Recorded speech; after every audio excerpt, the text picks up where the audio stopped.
Olá, sejam todos bem-vindos a mais essa minha apresentação. Hoje falarei de como ser feliz através do Espiritismo. É possível? Quem é feliz?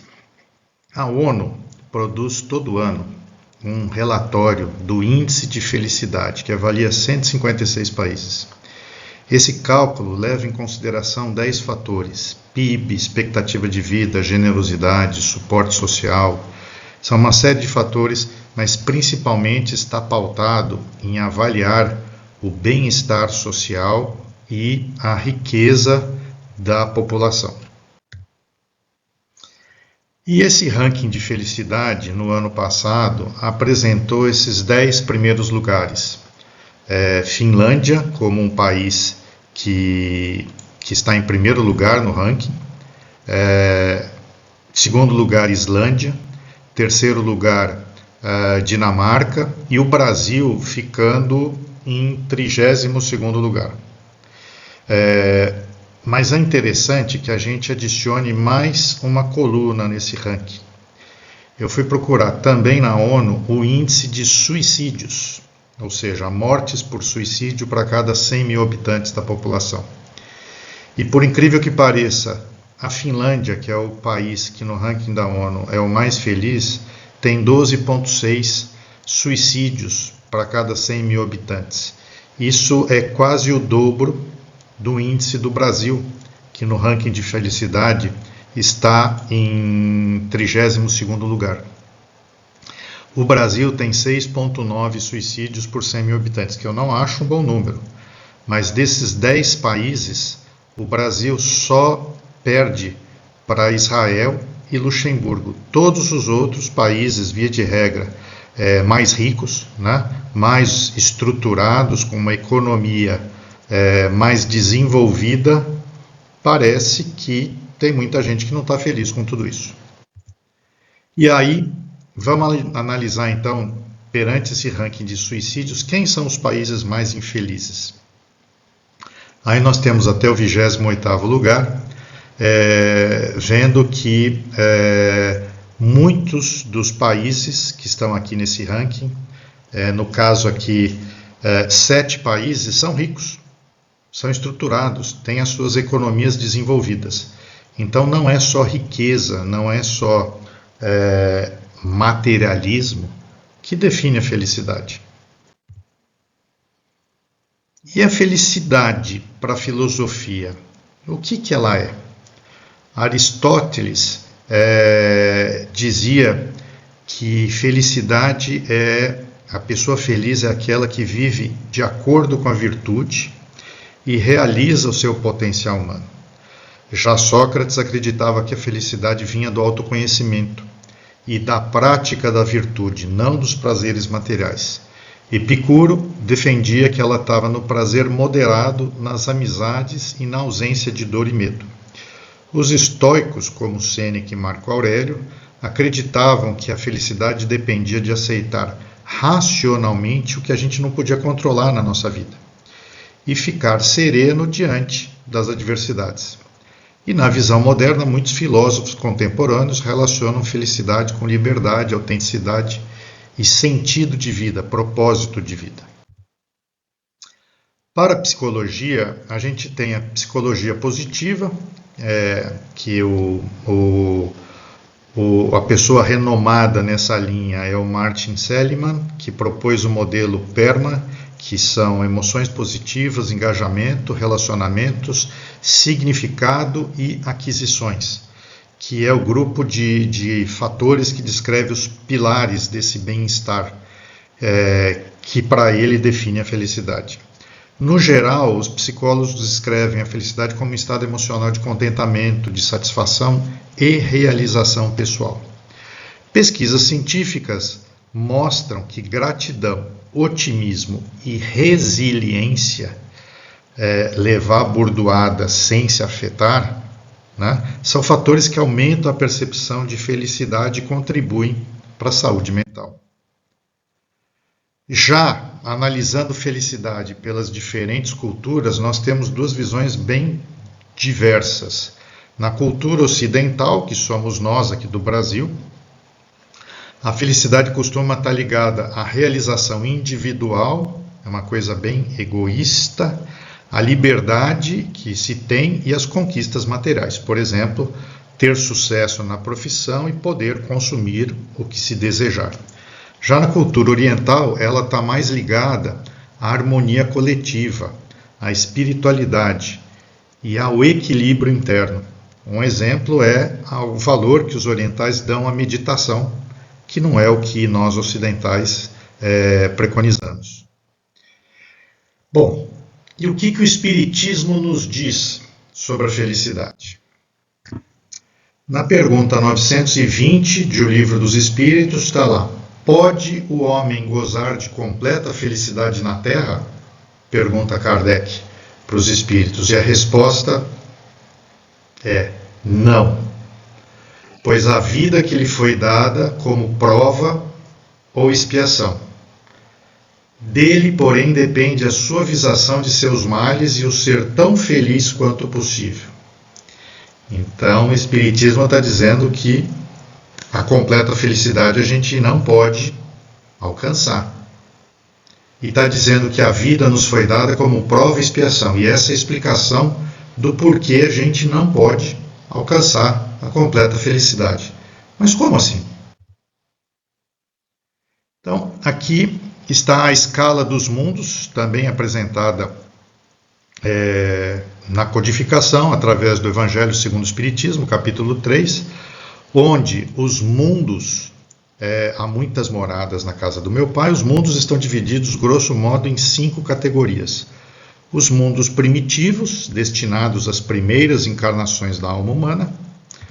Os mundos de expiação e provas, onde domina o mal. Aqui os espíritos sofrem as consequências das suas faltas, ou seja, as expiações, e enfrentam dificuldades para o seu aprimoramento, que são suas provas. É onde o planeta Terra ainda está, mas numa transição para a próxima categoria, que é a de mundos de regeneração. Nesses mundos, os espíritos ainda precisam passar por provas para se aperfeiçoar.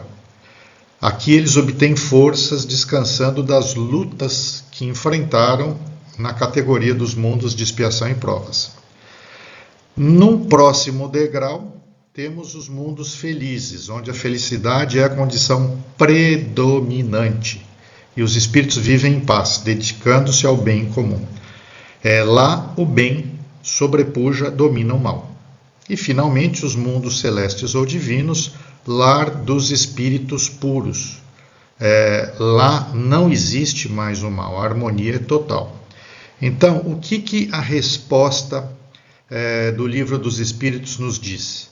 Que a felicidade absoluta só vai estar nos mundos felizes ou nos celestes ou divinos.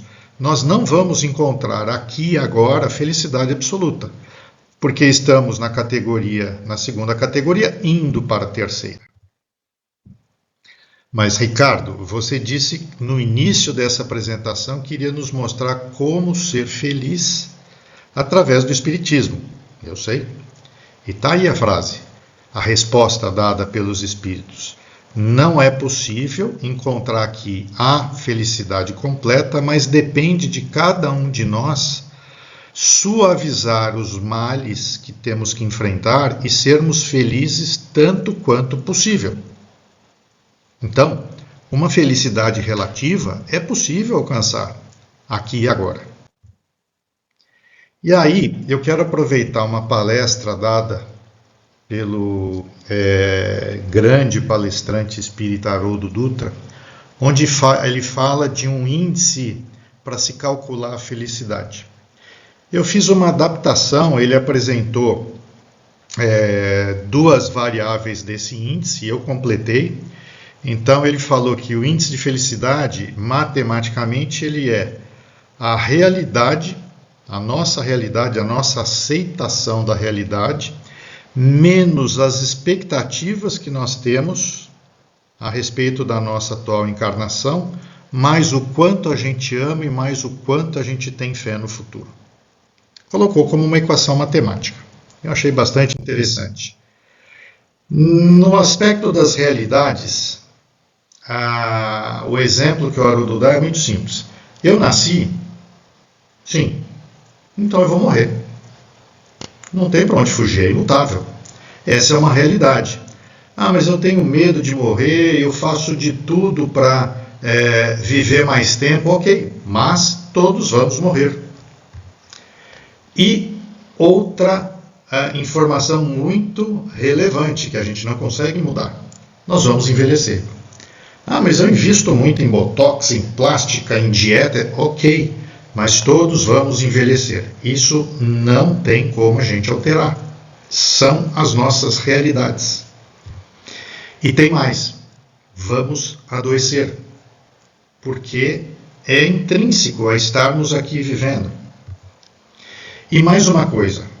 Nós não encarnamos nessa vida na mesma hora com todos os nossos familiares. Pais, mães, irmãos, filhos.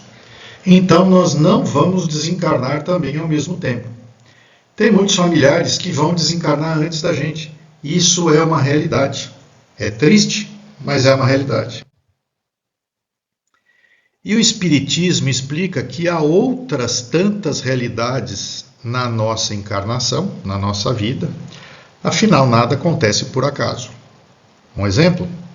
Como será o meu corpo na próxima existência?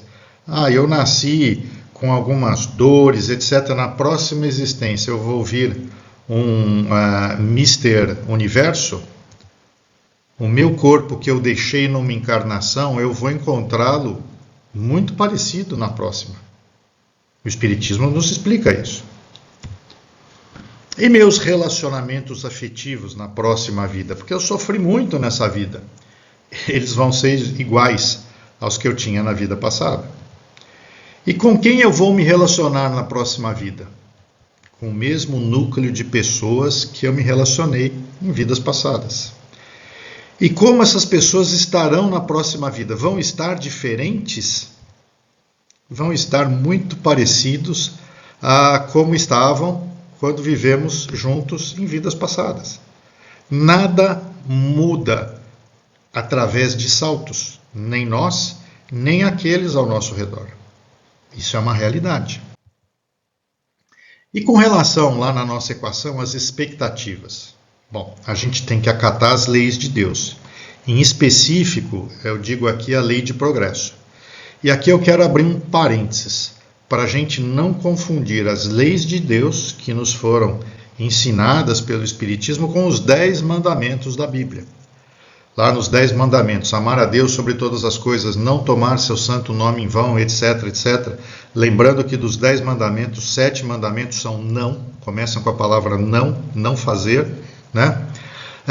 Kardec nos apresentou as 10 leis divinas, que são leis imutáveis, que são leis perfeitas. Adoração, trabalho, reprodução, conservação, destruição, sociedade, progresso, igualdade, liberdade, justiça, amor e caridade. Lembrando que a lei do progresso nos diz que somos responsáveis no futuro por tudo que fizemos no passado. Se plantamos bem, colhemos o bem. Se plantamos a dor, o sofrimento, colheremos a dor e o sofrimento. Por quê? Porque somos responsáveis pelo plantio. O Espiritismo aponta que as minhas expectativas devem estar de acordo com a minha evolução e a responsabilidade pelo que eu já fiz. Afinal, de novo, nada acontece por acaso. Então, numa encarnação passada, eu abusei da minha força física. O que vai acontecer nessa encarnação seguinte? Eu vou vir com um corpo frágil e debilitado. Lei de progresso mostrando a nossa responsabilização pelo que fizemos. Numa encarnação passada, eu enganei muitas pessoas, deixando-as infelizes. Nessa próxima encarnação, eu posso enfrentar a solidão, o abandono e as lágrimas. Numa encarnação, eu traí meu cônjuge. Na próxima, eu vou vivenciar uma infelicidade conjugal. Numa encarnação, eu tive riqueza e fui mão de vaca. Na próxima, poderei vir na miséria. São as responsabilizações. E aqui eu bato muito nessa tecla. Deus não é um Deus castigador. Ele quer o nosso bem. Ele quer que a gente progrida rapidamente. O que existe é a responsabilização pelo que fizemos antes aos outros. A nossa colheita futura se verificará de acordo com a sementeira de agora. Está no livro Vinha de Luz, do Emmanuel. Se quero reclamar ou lamentar pela minha vida, eu devo fazê-lo comigo mesmo. A culpa é minha, não é de Deus. Hoje eu sou, depois de tantas encarnações, olha que coisa legal, a melhor versão de mim mesmo. Eu nunca fui tão evoluído como eu estou agora. O Espiritismo nos mostra isso. Se eu já plantei o bem, mas também, e infelizmente, o mal nas minhas encarnações passadas, terei que me responsabilizar por tudo isso que eu fiz. Nada pode sumir do meu currículo, do meu passado, sem que eu assuma a responsabilidade por isso. Então, que tal a gente ficar de bem com a nossa vida agora? Aceitando aquilo que a gente não consegue mudar, sem lamentação, sem reclamação. É um grande passo para a gente buscar a nossa felicidade, começar a encarar a nossa vida com ânimo, com humor, com vontade, com otimismo. Terceira palavrinha daquela equação, amar. Amar preenche a vida aqui na Terra, transforma as nossas dificuldades em alegrias. Mas aqui eu quero abrir um outro parênteses. Existem dois amores. O amor sentimental, que é aquele que todos nós sentimos, focado nos laços familiares, nos nossos amigos, nas nossas paixões. É mais fácil a gente amar quem nos ama e quem a gente quer bem. Mas se esse amor for restrito apenas ao nosso círculo íntimo familiar, ele ainda tem um lado de egoísmo, porque eu amo meu filho, a minha esposa, e eu ignoro quem não está nesse círculo, os desconhecidos. Aí vem o segundo amor, que é a caridade, o amor ao próximo. É o amor em ação. A caridade é o amor em movimento, aplicada de forma universal, sem diferenciação. É a definição de caridade como entendida por Jesus, dada pelos Espíritos na questão 886 do Livro dos Espíritos, que diz: benevolência para com todos, que é a gente querer o bem de todos, mesmo quem a gente não conhece, indulgência para as imperfeições dos outros, sem julgarmos nem focarmos no erro dos outros, sabendo que todos estão em evolução, assim como nós, e perdão das ofensas, para a gente não guardar mágoa. Isso liberta quem perdoa, né? Perdoar nos tira um peso dos ombros. A diferença entre esses dois amores é que enquanto o amor sentimental é uma preferência natural do coração, é um belo treino, a caridade é um dever moral e uma decisão da vontade. Esse é o verdadeiro jogo. O Espiritismo ensina a transformar o amor sentimental em caridade universal. Temos que tratar e entender o estranho da mesma forma que tratamos os nossos familiares. E é o que Jesus propôs quando disse: se só amardes os que vos amam, que recompensa vocês têm? E outro ponto, hein? Eu escuto bastante isso. Não deixa a ingratidão do outro afetar a tua vontade de amar. Ah, mas eu amo, eu demonstrei amor com aquele e ele me pagou com ingratidão. O verdadeiro teste, se você realmente sabe amar, é receber ingratidão. E finalmente, a última variável da nossa equação, fé no futuro. O que quer dizer isso? A fé no futuro reduz a importância das provas atuais. Se eu estou acreditando no futuro, que lá na frente o que eu faço de bem, o que eu planto de bem, eu vou colher, se não nessa, numa próxima encarnação, eu estou caminhando para Deus, eu estou tentando ser o máximo perfectível possível, porque a perfeição absoluta é só de Deus, né? Eu não dou tanta importância para os problemas que vão acontecendo na minha encarnação, nessa, na próxima. Eu tenho foco na coisa maior. E isso também traz mais segurança e esperança.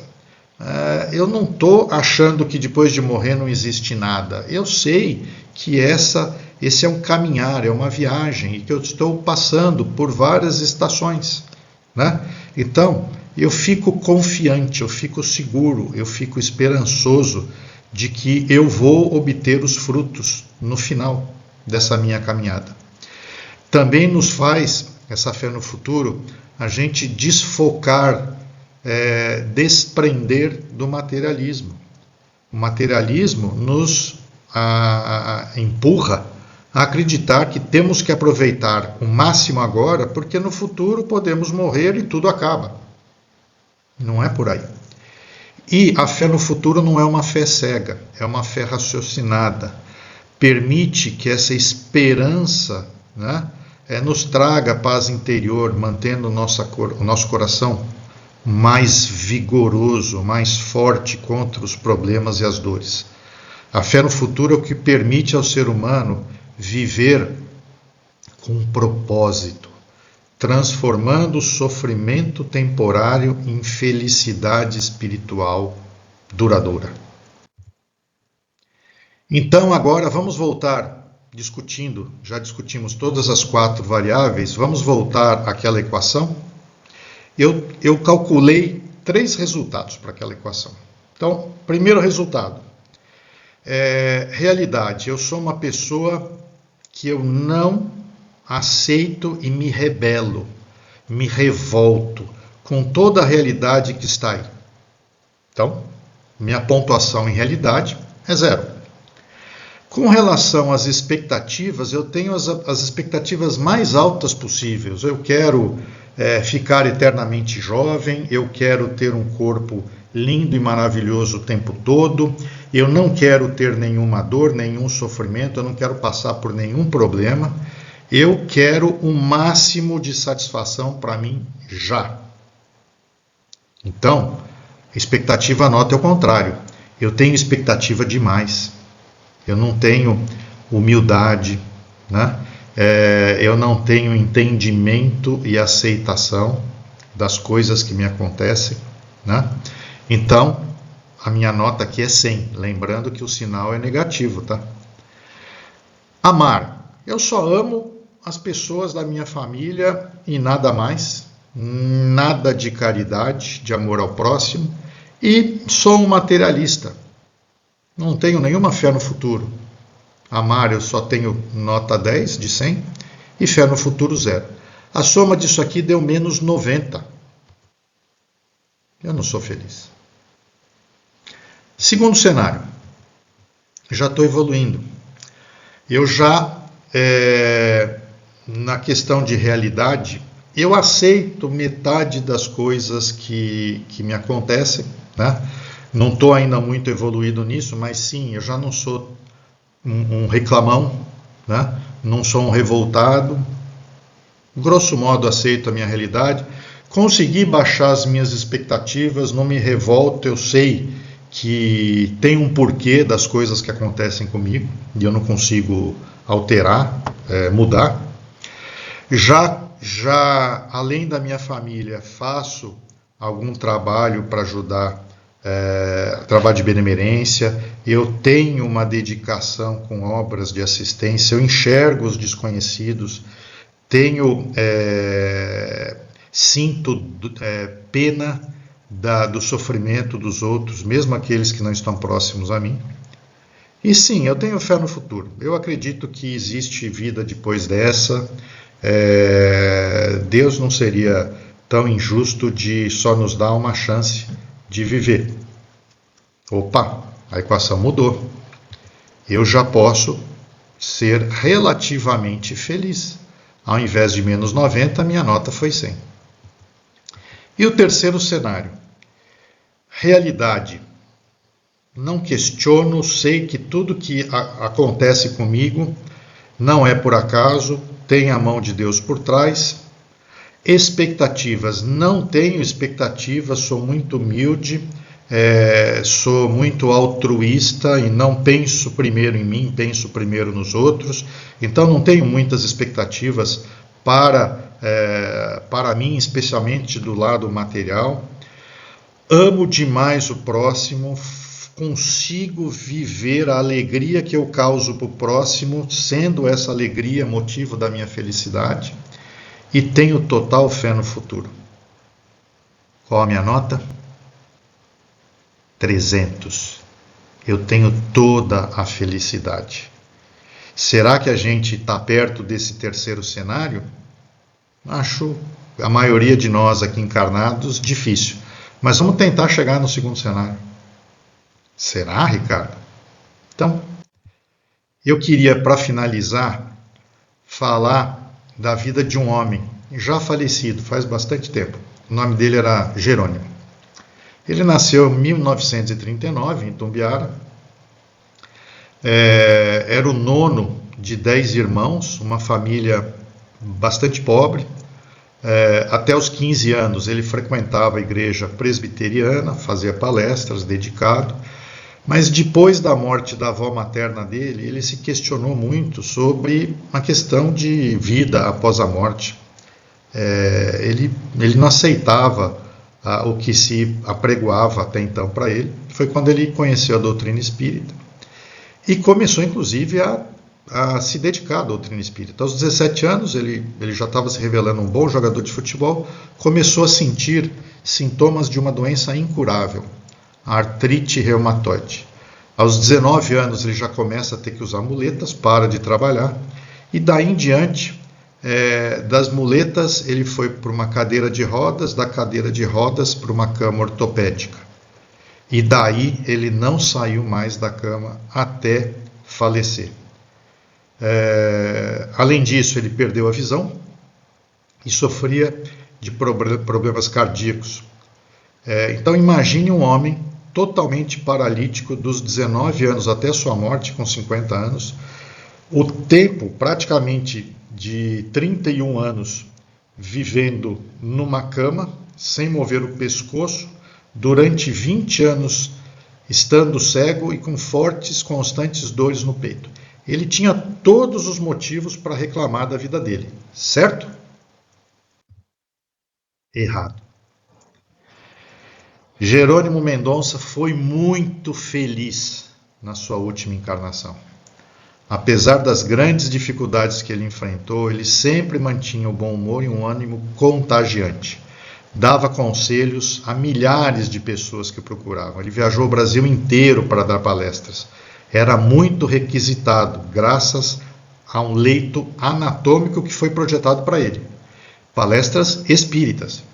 Escreveu 6 livros. Crepúsculo de um Coração, Cadeira de Rodas, Nas Pegadas de um Anjo, Escada de Luz, De Mãos Dadas com Jesus e 14 anos depois. Esse é um livro em coautoria. Também deixou apontamentos que depois a Maria Gertrudes lançou um livro póstumo, Flores do Coração. Ele fundou o Lar Espírita Pouso do Amanhecer, uma creche destinada a crianças carentes em Tuiutaba, construiu 2 centros espíritas e também fundou uma biblioteca.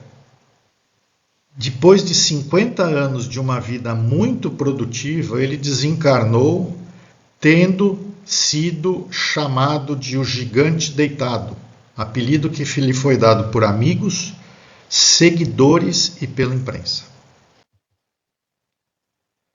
Quando perguntaram para Jerônimo como podemos encontrar a felicidade que tanto almejamos, e ele respondeu: a felicidade é uma troca, é o amor em fusão. Ninguém pode ser feliz no egoísmo, no exclusivismo, entregue à marginalidade de uma situação qualquer que ela seja.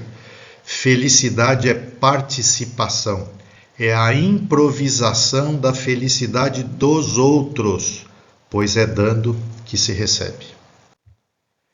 Então, agora, realmente finalizando, deixo o meu micropoema para todos vocês se sentirem um pouquinho mais felizes. Fazer o bem sem ver a quem, e amar sem nada em troca esperar. Boa noite a todos. Nesse instante, peço que elevemos o nosso pensamento ao mais alto, nos conectando com todos aqueles que vêm até nós em nome de Jesus. Prece de Cáritas.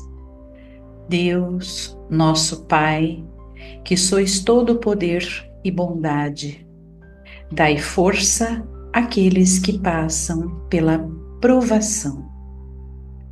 Dai luz àqueles que procuram a verdade. E ponde no coração do homem a compaixão e a caridade. Deus, dai ao viajante a estrela guia, ao aflito a consolação, ao doente o repouso. Pai, dai ao culpado o arrependimento, ao espírito a verdade, à criança o guia, ao órfão o pai. Que a vossa bondade se estenda sobre tudo que criaste.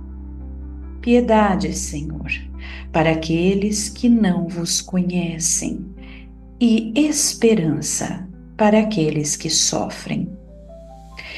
Que a vossa bondade permita aos Espíritos Consoladores derramarem por toda a parte a paz, a esperança e a fé.